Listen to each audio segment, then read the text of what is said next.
தமிழ்நாட்டு மக்களுக்கு யார் நன்மை செய்கிறார்களோ அவர்களே மத்தியில் ஆட்சிக்கு வர வேண்டும் என்பதே அதிமுகவின் நிலைப்பாடு என தமிழக முதலமைச்சர் எடப்பாடி பழனிசாமி தெரிவித்துள்ளார்.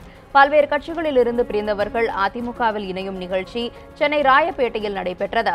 இதில் கலந்து கொண்டு பேசிய முதலமைச்சர் எடப்பாடி பழனிசாமி, உள்ளாட்சி தேர்தலை வழக்கு போட்டு நிறுத்திவிட்டு அதிமுக தேர்தல் நடத்தவில்லை என தவறான தகவலை மு.க.ஸ்டாலின் பரப்பி வருவதாக குற்றம் சாட்டினார்.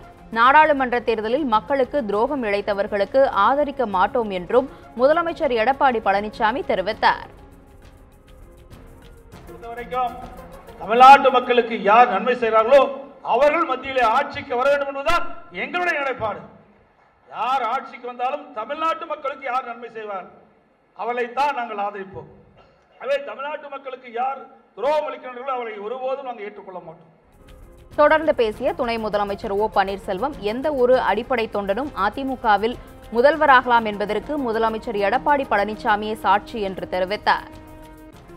கடின உழைப்பும் தலைமை மீது விசுவாசமும் இருந்தால் எந்த ஒரு சாதாரண தொண்டனும் கட்சியின் தலைமை பொறுப்புகளுக்கு வர முடியும், ஏன் முதலமைச்சராக கூட ஆக முடியும்.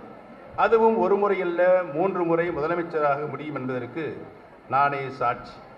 எந்த ஒரு அடிப்படை தொண்டனும் முதலமைச்சராக வந்திட முடியும் என்பதற்கு அண்ணன் எடப்பாடி கே. பழனிசாமி அவர்களே சாட்சி.